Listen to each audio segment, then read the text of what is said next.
दोस्तों, आपने स्वामी विवेकानंद का वो कथन जरूर सुना होगा कि जागो, उठो और अपने लक्ष्य तक पहुंचने से पहले मत रुको। जी हाँ दोस्तों, आज हम बात करेंगे इसी लगातार चलते जाने के बारे में। यदि आपको जीवन में बहुत बड़ी सफलता प्राप्त करनी है, अपना नाम महान लोगों की श्रेणी में लिखवाना है, तो आज का वीडियो आपके लिए है। क्योंकि आज हम एक बहुत ही शानदार बुक जिसका नाम है रिलेंटनेस के बारे में बात करने वाले हैं। ये लगातार चलने के बारे में बात करती है, क्योंकि लगातार चलने से ही आप अपनी मंजिल को, अपने लक्ष्य को प्राप्त कर सकते हैं। तो बने रहिए मेरे साथ, हम जानेंगे इस किताब के 10 शानदार लेसन।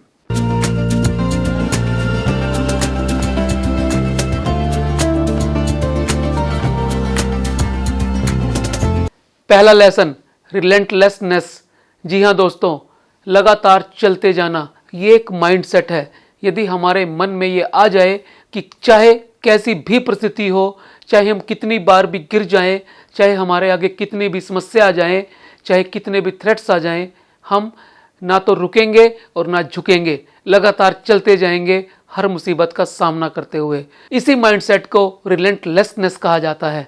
दोस्तों, जिस दिन व्यक्ति के अंदर ये माइंडसेट पैदा हो जाता है तो उसके आगे पूरी दुनिया नतमस्तक हो जाती है, छोटी हो जाती है।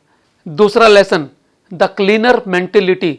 दोस्तों, जब हमें हर चीज साफ नजर आती है, क्लियर दिखती है, हमारा मानसिक स्तर इस तरह का हो जाता है कि हमें पता होता है कि हमें क्या करना है, हम डिस्ट्रैक्ट नहीं होते, हमारे सामने हर दम हमेशा के लिए हमारा लक्ष्य क्लियर होता है, साफ साफ नजर आने वाला होता है, तो उसे क्लीनर मेंटेलिटी कहा जाता है, जिसमें बिल्कुल सब कुछ साफ साफ स्पष्ट हो। जब हमारी ऐसी दृष्टि हो जाती है कि हमें अपना लक्ष्य हमेशा स्पष्ट नजर आए, तो हम रुकते नहीं हैं, हम उस लक्ष्य की तरफ हमेशा चलते रहते हैं, दौड़ते रहते हैं, भागते रहते हैं। तीसरा lesson, dedication and work ethic.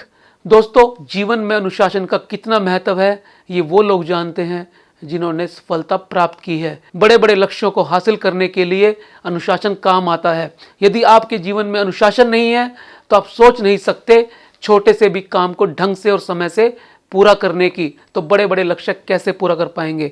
तो यदि जीवन में बड़े काम करने हैं तो आपके पास डिसिप्लिन होना चाहिए, अनुशासन होना चाहिए और वो वर्क एथिक होना चाहिए जो आपको अपने लक्ष्य से ना भटकने दे और हमेशा अनुशासन में बनाए रखे।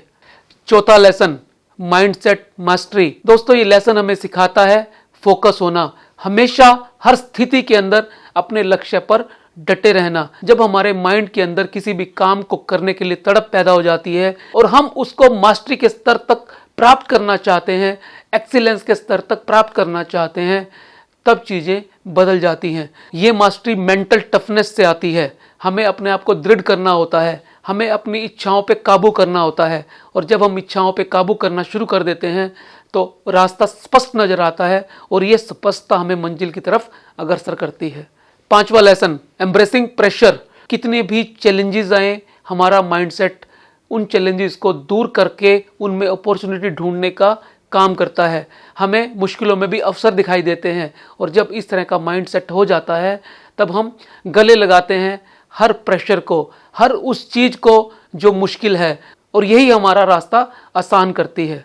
छठा लेसन, कांस्टेंट इंप्रूवमेंट। दोस्तों, दुनिया बहुत तेजी से बदल रही है, हर रोज नई नई टेक्नोलॉजीज आ रही हैं, हर रोज नई नई स्किल डेवलप करने की आवश्यकता होती है। यदि हमारे अंदर जील है नई ऊंचाइयों को छूने की, तो हमें कांस्टेंट इंप्रूवमेंट के भाव में रहना होता है। हर समय हर दिन कुछ ना कुछ नया सीखना होता है, और जो व्यक्ति इस भाव में रहता है, जो व्यक्ति इस माइंडसेट को अपना लेता है कि मुझे इस बदलती दुनिया के साथ बदलते जाना है और नई चीजों को अंगीकार करना है, वो व्यक्ति कभी पीछे नहीं रहता। सातवां लेसन, ओनरशिप एंड अकाउंटेबिलिटी। दोस्तों, दुनिया में वही लोग बड़े बनते हैं जो जिम्मेदारी लेते हैं। जो व्यक्ति जिम्मेदारी नहीं ले सकता, जिस व्यक्ति के अंदर ओनरशिप का भाव नहीं है, वो हमेशा वहीं के वहीं रह जाता है। जब आप अपने काम के लिए, अपने निर्णयों के लिए, अपने की जाने वाली हर छोटी से छोटी चीज के लिए खुद को जिम्मेदार मानेंगे, तभी आप आगे बढ़ने के लिए मोटिवेट होंगे, तभी आप अपनी गलतियों को सुधारने का काम करेंगे, और तभी आप बड़ी सफलता की ओर अग्रसर होंगे। इसलिए हमेशा ओनरशिप के और अकाउंटेबिलिटी के भाव में रहना है। आठवां लेसन, अटेंशन टू डिटेल। दोस्तों, हर छोटे से छोटा काम भी हमें अपने लक्ष्य की ओर बढ़ाता है, हमें अपने लक्ष्य की ओर एक कदम आगे ले जाता है। इसलिए किसी भी काम को छोटा मत समझो और हर काम को, चाहे वो कितना भी छोटा हो, पूरी डिटेल के साथ, पूरी अटेंशन के साथ, पूरी जिम्मेदारी के साथ और पूरे हौसले के साथ अंजाम दो। जब आप छोटे काम को अच्छी तरह से करेंगे तभी आप बड़ी सफलता को प्राप्त करने के हकदार बनेंगे। लेसन 9, एडप्टेबिलिटी। दोस्तों, जीवन परिवर्तन का नाम है और उस परिवर्तन के साथ अपने आप को अडॉप्ट कर लेना, अपने आप को भी परिवर्तित कर लेना ही एक अच्छे लीडर की, एक अच्छे सफल व्यक्ति की निशानी होती है। यदि आप परिवर्तन को एक्सेप्ट नहीं करेंगे, अंगीकार नहीं करेंगे, एम्ब्रेस नहीं करेंगे तो आप पीछे रह जाएंगे। दोस्तों, हमेशा जैसे जैसे आप आगे बढ़ेंगे आपका नई नई चीज़ों से सामना होगा। ऐसी ऐसी चीज़ें भी सामने आएंगी, ऐसी ऐसी समस्याएं और परिवर्तन भी सामने आएंगे जिसकी आपने कल्पना भी नहीं की होगी। जब आप घर से निकलते हो तो आने वाला समय, आने वाला रास्ता कैसा होगा इसके बारे में आप नहीं जानते। तो अच्छा यही है, आने वाले परिवर्तनों के साथ अपने आप को अडेप्ट कर लें, अपने आप को संतुलित कर लें और खुद भी परिवर्तित हो जाएं। 10वां और अंतिम लेसन, पर्पसफुल प्रैक्टिस। यदि आपके लक्ष्य के पीछे कोई उद्देश्य छिपा हुआ है तो उसी उद्देश्य को काम करने के लिए हमेशा आगे बढ़ते रहिए। उद्देश्य उस लाइट हाउस की तरह से होता है जो आपको रास्ते के अंदर दिशा दिखाने का काम करता है। दोस्तों, आप किसी भी काम में बड़ी सफलता तभी प्राप्त कर सकते हैं जब आपके लक्ष्य के पीछे एक महान उद्देश्य छिपा हो।